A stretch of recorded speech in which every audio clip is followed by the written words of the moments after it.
compassion, and forgiveness.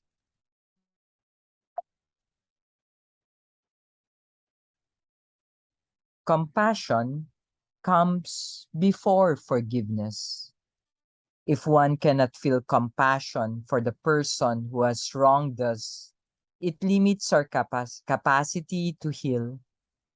In order to heal, one has to allow oneself to open up to the pain and surrender, to be with the vulnerability and powerlessness, and to really feel it and face it. One of the early theologians of the Christian Church, possibly Augustine of Hippo, apparently said, "Forgiveness has two lovely daughters, compassion and justice." To forgive truly, we need to act justly, to name the truth and not minimize its harm. Moreover, we must do so with compassion, with genuine feeling for all involved, and a desire for reconciliation. Justice without reconciliation is vengeance. Vengeance too often just continues a cycle of violence. This is a concern with some of the aberrant behavior of the counter-terrorists today. However, reconciliation without justice is amnesia without memory. This is simply forgetting, not forgiveness nor resolution. In post-conflict situations, the shared recovery of critical memory is a step towards rebuilding trust and restoring relationships.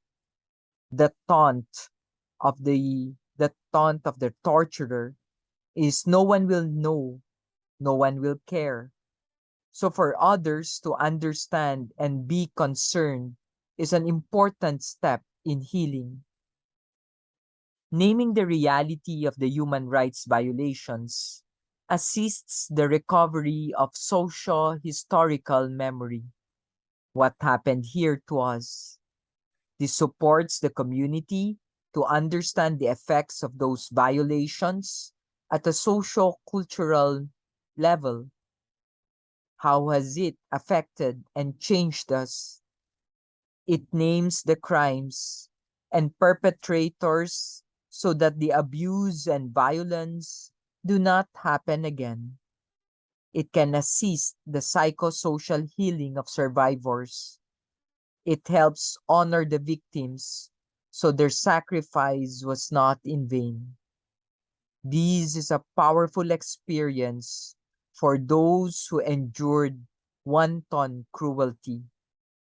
This seems to be a compassionate endeavor. Finally, there is a book by Chris Loney on Jesuit organizational methods called Heroic Leadership: Best Practices from a 450-year-old Company. Loney says there is something about the qualities of compassion when he highlights four elements. First, self-awareness, understanding your strengths, weaknesses, values, and worldview. Second, ingenuity, being able to confidently innovate and adapt to a changing world. Third, love, relating with others with a positive attitude that unlocks their potential. Finally, heroism, being able to energize others and ourselves with courageous ambitions and a passion for excellence. An earlier writer on Jesuit spirituality, Jerome Nadal, wrote in the 16th century that the path of Ignatius, founder of the Jesuits, had three essentials. One, to act in the Spirit. 2, to act from the heart.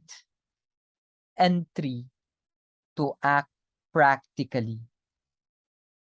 To act in the Spirit suggests that the starting point is to listen to and call on God's Spirit, the Spirit of the good news.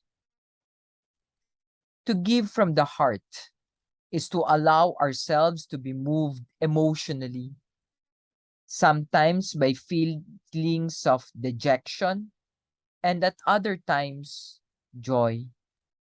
It involves feeling and testing our deepest longings and desires. To choose a practical path is to be realistic and constructive in pursuing the truest call and in living out what it reveals. If you like this content, please subscribe to the YouTube channel Samo't sa Simula. Maraming salamat po.